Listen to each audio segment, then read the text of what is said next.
itu atau Baitul Maqdis itu yang hari ini diribut-ributkan itu. Nah, itu sudah ada penduduknya waktu itu. Itu kaum Jabarin yang badannya lebih besar. Maka kemudian Allah perintahkan orang-orang Palestina, orang Bani Israel untuk berperang mengusir mereka. Dan mereka menang sehingga mereka bisa memasuki kota Baitul Maqdis itu.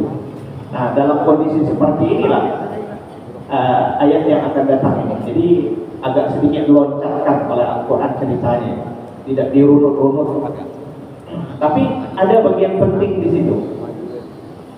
Jadi kita akan masuk ke ayat 161 dari surat Al-A'raf. Bismillahirrahmanirrahim. Wa izqila lahu, dan ingatlah juga, ini kritik kepada orang Bani Israel.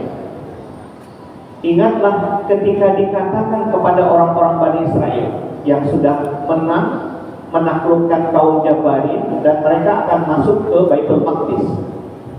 Baitul Maqdis hari ini Masjid Al-Aqsa belum dibangun. Karena Masjid Al-Aqsa itu awalnya nanti dibangun di zaman Daud dan Sulaiman. Daud dan Sulaiman itu jauh lebih belakang lagi setelah zaman Nabi Musa. Itu beberapa ratus tahun kemudian. Nah, yang disebut Baitul Maqdis itu kalau hari ini namanya kota Yerusalem lama. Kalau kita baca di peta namanya kota Yeriko, itu dalam bahasa Ibrani-nya. Nah, itu yang dimaksud Baitul Maqdis dalam ayat ini. Itu tidak keseluruhan tanah Palestina, tidak.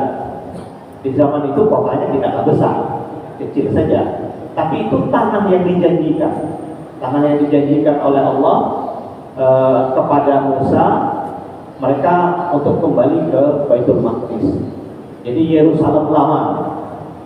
Ini siapa tahu di antara Bapak Ibu yang sempat ke Yerusalem, ke Baitul Maqdis, itu Yerusalem itu hari ini sudah terbelah dua. Ada Yerusalem Timur, ada Yerusalem Barat.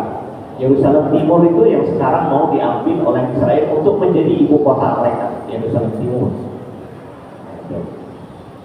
Tapi dulu itu sebuah kota kawasan kecil saja. Tapi itulah tanah yang dijanjikan. Nah, nanti lama-kelamaan bangsa Bani Israel berkembang, mereka mengalami masa kejayaannya di zaman Daud dan Sulaiman. Di situ kemudian Nabi Sulaiman membangun sebuah istana besar. Nah, lalu kemudian juga tempat ibadah, dan itulah cikal bakal Baitul Maqdis. Nah, jadi sejarahnya sangat panjang Baitul Maqdis itu juga. Nah, kita tidak akan baca sejarahnya, tapi kita ikuti apa yang sedang dibicarakan oleh ayat. Jadi singkat cerita, orang Bani Israel sekarang sudah memenangkan peperangan dengan penduduk asli Baitul Maqdis itu. Sekarang mereka akan masuk ke dalam gerbang kota, memasuki kota itu.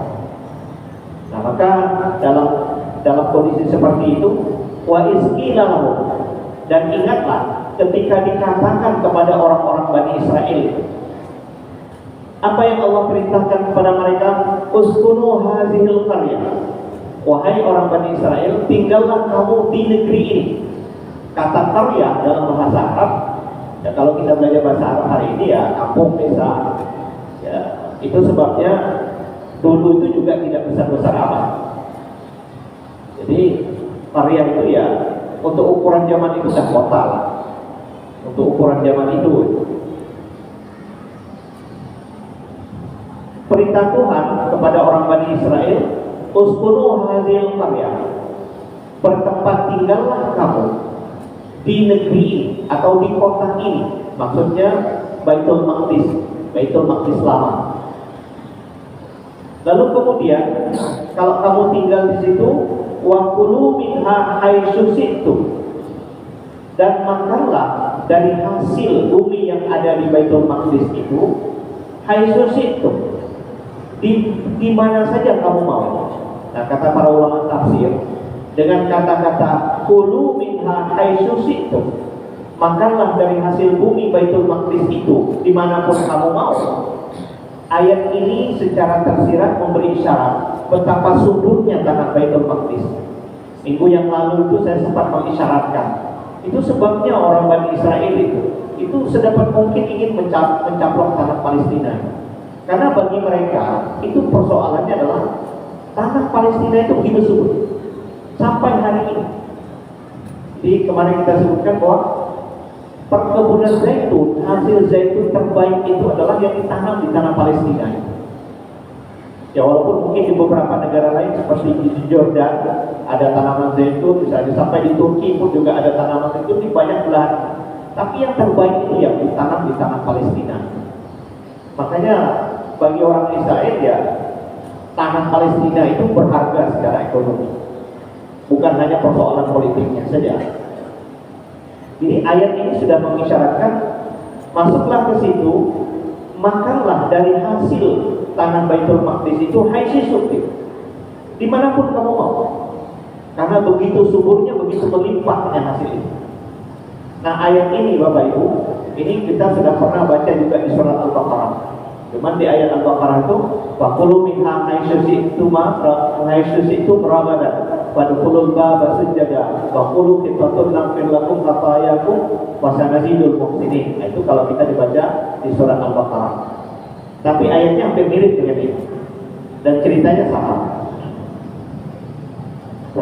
Nah setelah mereka masuk, Allah perintahkan silahkan dinikmati hasil tanaman yang ada di tanah Baitul Maqdis itu. Nah ini perintah penting Allah. Wa qulu khittatun. Ketika kamu masuk ke gerbang kota Baitul Maqdis itu, satu, ini adab sebagai seorang pemenang. Ini ayat Al-Quran itu mengajarkan kalau kita berjuang memperoleh kemenangan, tetaplah harus ingat asal usul yang memberikan kemenangan itu Allah. Jadi orang Bani Israel begitu mereka menang dalam perang melawan penduduk asli Baitul Maqdis itu, kaum Jabarin itu, Allah perintahkan silakan masuk ke gerbang kota itu, tapi dengan satu syarat, dengan adab. Masuknya di situ sambil membungkuk hormatnya, bersujud, bukan petantang-petenteng sebagai seorang pemenang. Jadi masuk kota itu tapi dengan rasa rendah hati, tawadhu. Dan kemudian ucapkan kalimat ini, khitbah. Khitbah itu artinya adalah ya Tuhan kami, ampunilah segala dosa-dosa kami yang banyak ini. Itu diperintahkan kepada orang Israel. Jadi begitu masuk ke kampung itu atau ke negeri itu atau ke Baitul Maqdis, Allah perintahkan masuk dengan rasa tawadhu, tidak masuk dengan kesombongan. Walaupun kamu saat ini sebagai seorang pemenang, tidak dengan keangkuhan masuk kota itu. Dan kedua, mohon ampun kepada Allah atas segala dosa. Ucapkan khitbah, yang dalam bahasa Ibrani artinya itu tadi, ya Tuhan ampuni segala dosa kami yang banyak dan besar ini.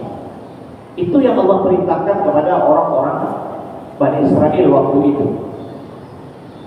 Nah, dengan mengucapkan itu, wadkhulul baba sujada, masuklah ke gerbang, ke pintu kota itu dengan bersujud.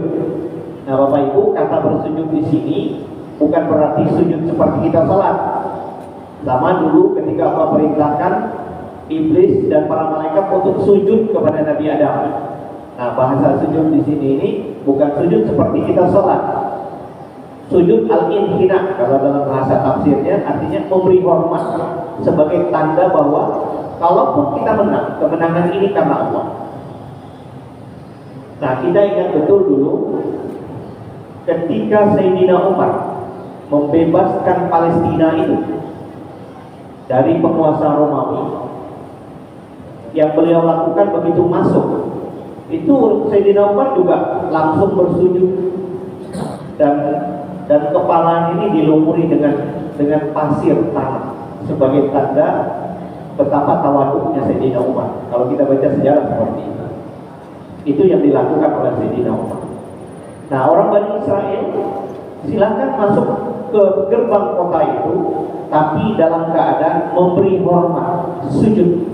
Bahasa Qurannya sujud, tapi ini artinya memberi hormat. dalam bentuk membungkuk takzim.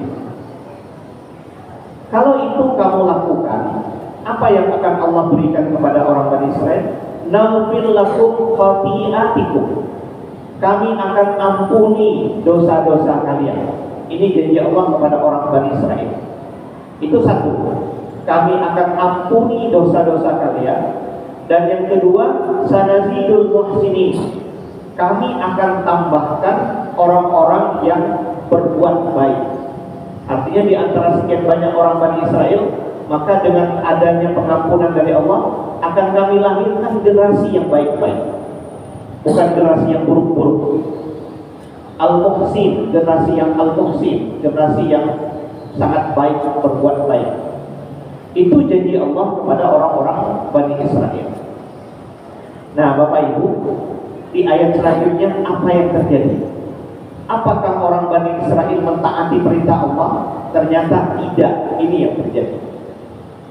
فَبَدَّلَ الَّذِينَ ظَلَمُوا مِنْهُمْ قَوْلًا غَيْرَ الَّذِي قِيلَ لَهُمْ.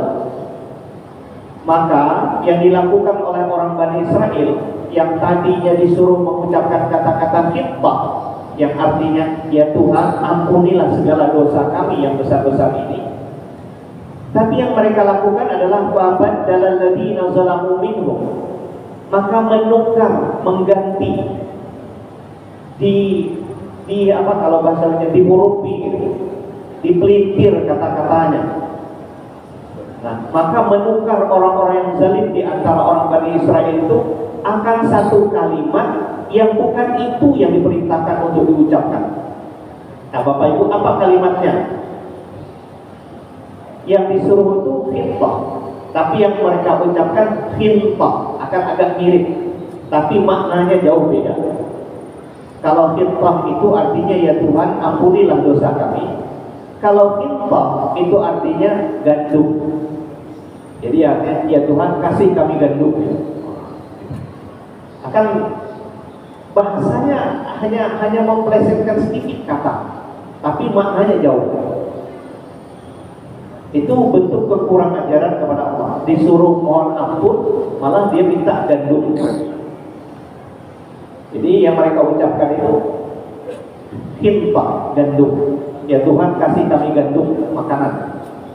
Dan yang kemudian mereka bukan masuk ke gerbang kota itu dalam kondisi tawaduk, hormat, tidak. Tapi masuk itu yang mereka masukkan itu bahu bagian kanan ini, miring mereka masuk dengan sedikit mendongakkan kepala seperti ini sebagai tanda keakuan. Itu yang dilakukan oleh orang Bani Israel. Jadi disuruh masuk ke gerbang kota dalam kondisi menunduk, memberikan hormat, takzim sebagai tawaduk, tapi justru yang dia masukkan itu adalah bahu kanannya dengan kepala mendongak ke atas sebagai wujud keangkuhannya.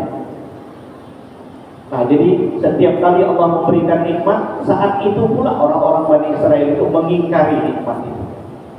Nah, itu yang mereka lakukan, dan itu sudah sangat biasa mereka lakukan. Jadi, فَبَدَّلَ الَّذِينَ ظَلَمُوا مِنْهُمْ قَوْلًا غَيْرَ الَّذِي قِيلَ لَهُمْ. Maka menukarlah orang-orang yang zalim di antara orang Bani Israel itu akan perkataan yang tidak dikatakan kepada mereka, yang tidak diperintahkan untuk diucapkan. Itu yang diucapkan. Disuruh mengucapkan khitbah, yang mereka ucapkan khilfah, gandum. Apa akibatnya? فَأَرْسَلْنَا عَلَيْهِمْ رِجْزًا مِنَ السَّمَاءِ. Maka kemudian Allah kirimkan ke atas mereka azab dari langit. Makna azab dari langit itu dari semua sisi yang mereka tidak mungkin bisa menghindari. Bisa betul-betul dari langit, bisa dari bawah, bisa dari samping. Tapi maknanya, kata para ulama tafsir, makna dari langit itu sebuah azab yang mereka tidak bisa menghindari itu. Macam-macam bentuk. Nah, apakah Allah salah mengazab mereka itu? Apakah Allah zalim? Jawabannya, itu semua dilakukan bimakanu yazlimun. Azab itu diturunkan disebabkan karena kezaliman mereka. Nah, ayat ini, ujung ayat ini juga mengajarkan kita, jika musibah datang, itu bukan karena Allah zalim kepada hambanya, Jadi sejatinya kita yang harus periksa diri apa yang salah di kita. Karena tidak mungkin azab itu turun itu tidak ada penyebab. Itu sudah sunnatullah. Azab itu tidak turun begitu-begitu saja. Allah bukanlah zat yang zalim. Jadi begitu azab turun, sejatinya kita yang harus periksa diri apa yang salah di kita. Nah, jadi kalau ada di mana-mana itu bencana turun, itu sejatinya ya orang harus periksa diri apa yang kita lakukan selama ini. Jangan-jangan ada yang keliru dalam tuntunan. Nah begitu. Jadi tidak ada azab yang turun begitu saja. Tapi bisa juga azab. Mungkin yang melakukan kemaksiatan di sebuah kampung itu sebagian kecil, tapi orang baik-baik diam-diam aja.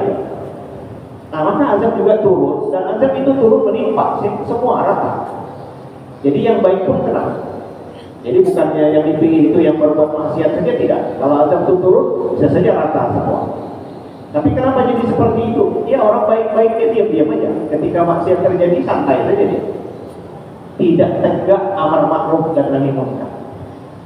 Jadi ketika orang baiknya melihat kemaksiatan terjadi, tapi dia tidak bereaksi, maknanya secara tersirat seolah dia setuju dengan maksiat.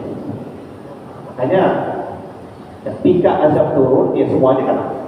Nah begitulah saudara. Nah ini yang kemudian satu sisi lagi yang diajarkan Quran. Begitulah sisi buruk yang ada pada Bani Israel. Allah tidak pernah berhenti memberikan nikmat, tetapi justru nikmat itu terus diingkari oleh orang-orang Bani Israel. Kita lanjut ke berikutnya. Kisah berpindah lagi, masih soal Bani Israel. Jadi Quran ini kutip sebagian sepanjang sejarah orang Bani Israel. Nah sekarang kita pindah ke daerah ini kampung nelayan. Tapi kisah yang akan datang ini terjadi di zaman Daud. Ini kalau kita lihat peta hari ini, Laut Merah itu kan kalau ditarik ke atas itu sebagian itu menuju ke terusan Suez yang ada di Mesir. Tapi di samping terusan Suez itu ada teluk, namanya Teluk Aqabah. Teluk Aqabah itu kalau Bapak Ibu lihat peta, itu dulu itu perkampungan nelayan di zaman Nabi Daud. Kotanya sampai hari ini masih sudah menjadi kota lagi, kota Aila. Boleh lihat tuh di peta kalau itu kota. Nah sekarang cerita yang akan datang kejadiannya di situ, di kampung nelayan di pinggir laut, di daerah atau kota Aila, kampung nelayan di Teluk Aqabah. Teluk Aqabah ini. Teluk Aqabah itu dari Teluk Aqabah itu nggak jauh lagi ke Palestina. Jadi ini kalau Tabuk dan lewat. Jadi dari Madinah itu ke Tabuk itu kan ratusan kilo. Nah udah lewat dari Tabuk lagi, provinsi terakhir yang ada di Saudi itu, ini sudah masuk ke kawasan Palestina. Kampung nelayan. Nah, apa yang terjadi? Ya, disinilah terjadi di mana orang-orang Bani Israel pernah dikutuk menjadi monyet dan babi. Nah, ini kisahnya, dikisahkan oleh Al-Quran. Kita masuk ke situ. Was'alhum 'anil qaryati kanat hadiratal bahri. Kepada Nabi Muhammad disuruh nanyain, wahai Muhammad, kau tanya anak keturunan orang Bani Israel yang hari ini ada di Madinah. Kau tanya apa kisah nenek moyang mereka dulu. Jadi nenek moyang kalian dulu sekian ribu tahun yang lalu itu apa terjadi? Nah, di kampung ini itu kira-kira begitu. Kenapa jadi seperti itu? Sebetulnya ini bagi orang Bani Israel ini kisah aib. Tak mau mereka ceritakan itu, apalagi kepada orang-orang Muslim. Tapi Quran membuka keburukan perilaku nenek moyang mereka untuk menjadi pelajaran. Nah, sebetulnya orang-orang Yahudi di Bani Israel, di antara mereka tahu lah kisah nenek moyang mereka itu dulu, dan mereka tak mau cerita dengan orang-orang Muslim. Tapi kemudian Al-Quran untuk memberikan pengajaran kepada umat Islam dan juga orang-orang Yahudi, kira-kira apa kisah sekian ribu tahun yang lalu nenek moyang kalian dulu pernah apa? Kira-kira begitu kata Quran. Jadi was'alhum 'anil qaryatil lati kanat hadiratal bahri. Wahai Muhammad, tanyakanlah kepada orang-orang Yahudi yang ada di Madinah itu, karena itu keturunannya nenek moyang mereka dulu itu, tentang kampung yang itu ada di pinggir laut. Sebuah negeri, sebuah kampung yang ada di tepi laut. Nah, itulah yang disebut dengan kota Aila hari ini. Letaknya di Teluk Aqabah. Masyarakatnya menjadi nelayan pada umumnya. Menjadi nelayan. Dan kisah ini terjadi di zaman Daud. Di zaman Nabi Daud. Bukan di zaman Musa. Jauh setelah Nabi Musa selesai, di zaman Nabi Daud. Nah, apa yang terjadi pada waktu itu? Isya'nuna bis-sabti. Ketika mereka tetap melakukan aktivitas di hari Sabtu. Nah, Bapak Ibu yang saya muliakan, dulu orang Yahudi itu pernah ditawari oleh Allah, mau tidak kamu menjadikan hari Jumat itu sebagai hari yang agung bagi kegiatan agama? Orang Yahudi tidak mau. Mereka pilih hari Sabtu. Mereka pilih hari Sabtu. Makanya hari Sabtu itu bagi umat Yahudi nggak boleh bekerja apapun. Hari Sabat mereka sebut. Hari Sabtu itu hari Sabat. Hanya beribadah saja dalam keyakinan Yahudi. Dan menjadi hukum dalam Taurat bahwa orang Yahudi itu harus beribadah hari Sabtu, hari mulianya, sama seperti umat Islam hari Jumat. Cuman orang Islam kalau hari Jumat masih boleh bekerja. Kalau ini betul-betul nggak boleh beraktivitas. Hari Sabtu itu bagi orang Yahudi nggak boleh bekerja apapun. Itu dia. Ya mungkin kalau di Indonesia agama Hindu ya hari Nyepi ya. Kalau di agama Hindu di Bali itu katanya hari Nyepi itu, hari raya Nyepi itu memang ngidupin api pun nggak boleh. Nah, betul-betul hening. Nah, kalau orang Yahudi hari Sabtu, apa yang mereka lakukan? Beraktivitas di hari Sabtu itu melanggar hukum agama. Tapi kemudian mereka isya'nuna bis-sabti. Ketika mereka tetap melakukan kegiatan beraktivitas di hari Sabtu. Kenapa jadi mereka beraktivitas di hari Sabtu itu? Istatihim fitanuhum yawma sabtihim surah. Nah, ini ceritanya. Karena ini masyarakat nelayan, ternyata Allah uji mereka itu dengan di hari Sabtu itu, di hari yang dimana itu ikan ngapung di laut. Pokoknya laut itu penuh dengan ikan, kayak jinak aja. Tapi hari Minggunya hilang mereka, ada. Nah, ini membuat para nelayan itu penasaran. Mau ditangkap hari ini hari terlarang, tapi justru hari ini dari tepi laut ini mereka melihat ikan udah meloncat-loncat, udah penuh sepertinya. Tapi memang ini bagian dari ujian Allah. Jadi Quran menggambarkan istatihim fitanuhum yawma sabtihim surah. Ketika datang ikan-ikan mereka itu datang di hari Sabtu mereka itu surah, itu penuh, banyak dan melimpah, seperti jinak saja ikan. Itu mengundang penasaran. Kalau nelayan, kalau udah melihat ikan loncat-loncat di atas air itu, udah panas saja bawaannya. Ini memang betul-betul penuh. Nah itu dia. Tapi sebaliknya, wa yauma la yasbitu la ta'tihim. Di hari di mana bukan hari Sabtu, ikan itu tidak datang. Kosong aja laut itu, payahnya. Nah, ini memang ujian dari Allah ya. Sengaja ya. Nah, dalam beberapa riwayat tafsir nih, misalnya begini.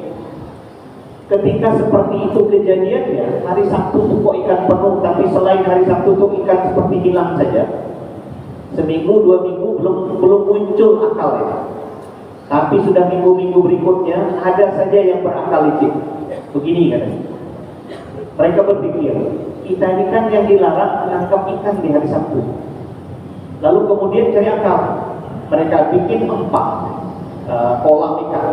Jadi air laut itu dialirkan ke pinggir pantai itu. Mereka siapkan kolam. Jadi ikan ikut terseret dan masuk ke dalam kolam. Nah, tutuplah kemudian. Tunggu besok hari Minggu. Hari Minggu berapa? Kan tidak melanggar. Kan logika berpikirnya pintar. Seminggu, 2 minggu belum. Tapi lama-lama akal itu memang kreatif, kreatif berpikir. Kita kan yang dilarang kan hari Sabtu mancing atau menjala ikan atau ya segala macam menangkap ikan. Tapi bagaimana kalau ikan ini kita kurung aja dulu, tunggu besok. Nah, jadi mereka buatlah tambak-tambak ikan, dibuka air itu supaya ikan sekaligus masuk ke dalam tambak itu, tutup tambak, tunggu hari besok, hari Minggu. Nah, baru deh. Nah, kan artinya nggak salah dong. Itu berpikir mereka. Nah, kelakuan seperti ini udah dilaporkan oleh sebagian penduduk itu kepada Daud. Daud kan diri raja. Daud sudah ngasih peringatan. Kata Daud, itu nanti akan berujung pada azab Tuhan turun. Tapi yang namanya orang Bani Israel tetaplah bandel. Nah, ternyata kejadiannya adalah setelah mereka dapat ikan itu, ada yang kemudian mencoba mengujinya. Betul nggak turun azab itu? Ditangkap 1 ekor ikan itu dibakar, makan. Setelah dimakan, nggak ada kejadian apa-apa, nggak ada azab turun. Yalah, minggu kedua bakar 2 ekor, tunggu lagi, nggak ada azab turun. Nah, karena seminggu, 2 minggu, sebulan, 2 bulan nggak ada azab turun, akhirnya udah pada ramai-ramai nggak biasa makan ikan itu. Begitulah caranya. Dan ujian terus berjalan. Nah, akibatnya penduduk kampung itu terbelah menjadi 3 kelompok. Ada kelompok yang tadi pembangkang tadi, yang terus berbuat maksiat tadi. Ada yang kelompok kedua yang memberi nasihat, tapi setelah dinasihat-nasihati tak mau juga, akhirnya berhenti memberi nasihat. Ini lumayan baik orang ini, tapi merasa bahwa nasihatnya tak mempan, berhenti dia. Ada kelompok ketiga yang terus memberi nasihat walaupun tak didengar, tetap saja diberi nasihat kaumnya tadi. Jadi orang Bani Israel waktu itu terbagi menjadi 3 kelompok.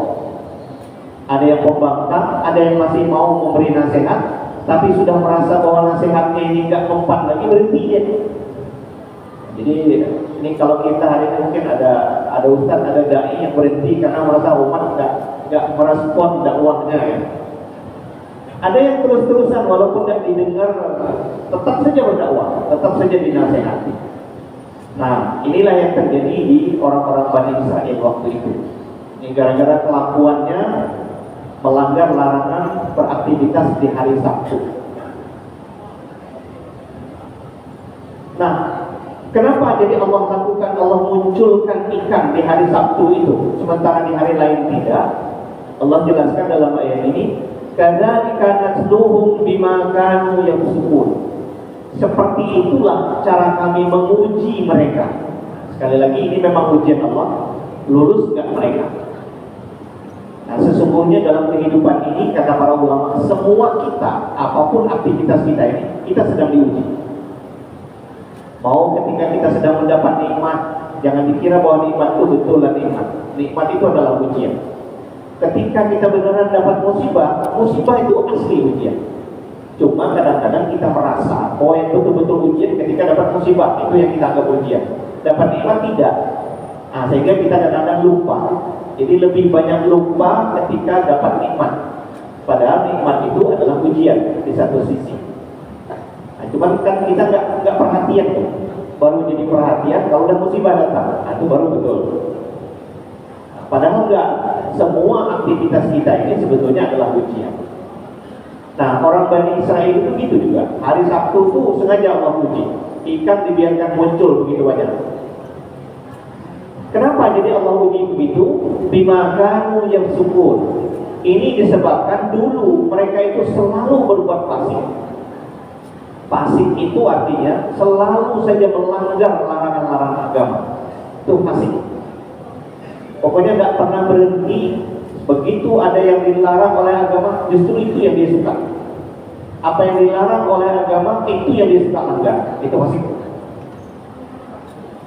Nah, kalau kafir itu memang mengingkari Tuhan sama sekali. Tapi fasik ini tidak. Dia terimalah agama itu. Tapi mana yang menjadi larangan, itulah yang dia suka untuk dilanggar. Itu dia. Itu fasik. Jadi orang Bani Israel itu Allah sebut dia fasik. Itu ujiannya. Nah, dengan telah terjadinya seperti itu, apa yang kemudian terjadi di masyarakat? Seperti yang kita katakan tadi, masyarakat terbelah menjadi 3 kelompok. Wa isqalat ummatu minhum. Dan ingatlah juga ketika berkata satu kelompok, satu umat dari orang-orang Bani Israel tadi kepada kelompok yang lain, lima ta'izuna qauman Allah muhlikum aw mu'azibuhum azaban syadidan. Nah, Bapak Ibu yang saya muliakan, begini. Satu kelompok yang berbuat maksiat, ini teruslah dengan kemaksiatannya. Tapi ada 2 kelompok tadi yang masih mau memberi nasihat, tapi kemudian merasa nasihatnya tidak kompak, berhenti dia ngasih nasihat. Sementara ada kelompok yang ketiga, meskipun nasihatnya tak didengar oleh kaumnya, tapi tetap saja memberi nasihat.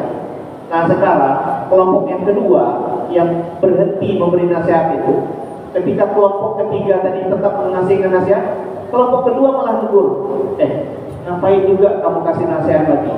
Itu orang itu udah gak kompak lagi nasihat. Itu udah orang yang pasti dijamin akan sebentar lagi dapat azab. Tak payahlah, apa juga kamu kasih nasihat tadi. Jadi ngajak, berhentilah kita kasih nasihat, biarkan aja lah. Itu kata satu kelompok tadi. Apa juga lagi? Itu udah tanda-tanda sebentar lagi azab mau turun tuh. Tak payahlah kasih nasihat, berhenti aja lah kita. Kata kelompok yang sudah berhenti itu menegur kelompok yang masih tetap memberi nasihat. Nah, di masyarakat kita bukan tidak mungkin ada seperti itu. Ada sebagian kita yang tetap asik dengan kemaksiatannya. Ada yang tetap berusaha memberikan nasihat tapi tidak mempan, akhirnya berhenti.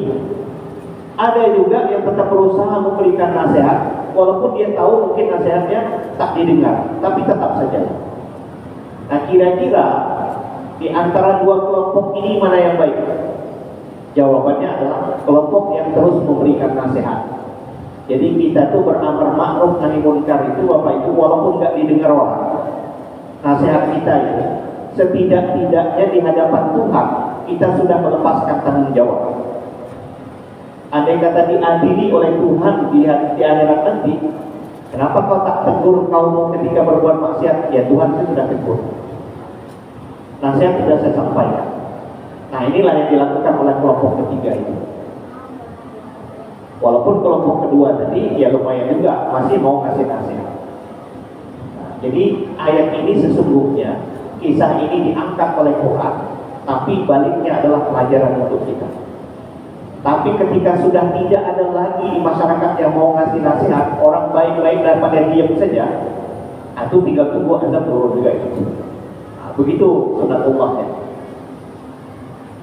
Nah, Bapak Ibu yang saya muliakan, berkatalah satu kelompok dari orang-orang Bani Israel yang berhenti memberikan nasihat itu kepada kaum yang masih mau memberi nasihat. Apa mereka bilang? Lima ta'izuna qauman.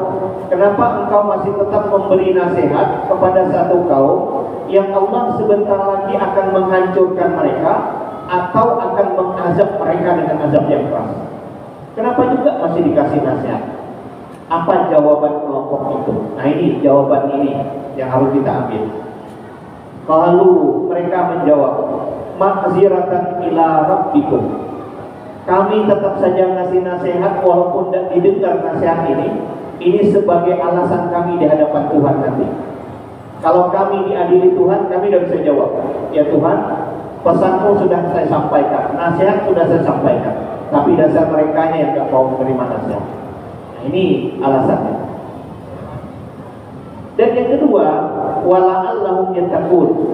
Mudah-mudahan nasihat itu masih ada yang mau menerima. Nah, ini juga yang dilakukan oleh Nabi ketika berdakwah ke Taif, ditolak. Lalu malaikat menawarkan untuk menurunkan azab, tapi Nabi bilang tidak. saya doakan kau tolong aminkan saja. Karena dalam pandangan Nabi, hari ini mungkin mereka bapak-bapaknya tidak terima dakwah saya, tapi mudah-mudahan di dalam sulbi mereka itu, di dalam sulbi orang tua-tua yang hari ini menolak, mungkin akan lahir generasi-generasi yang akan menerima dakwah saya. Begitu Nabi berpikir.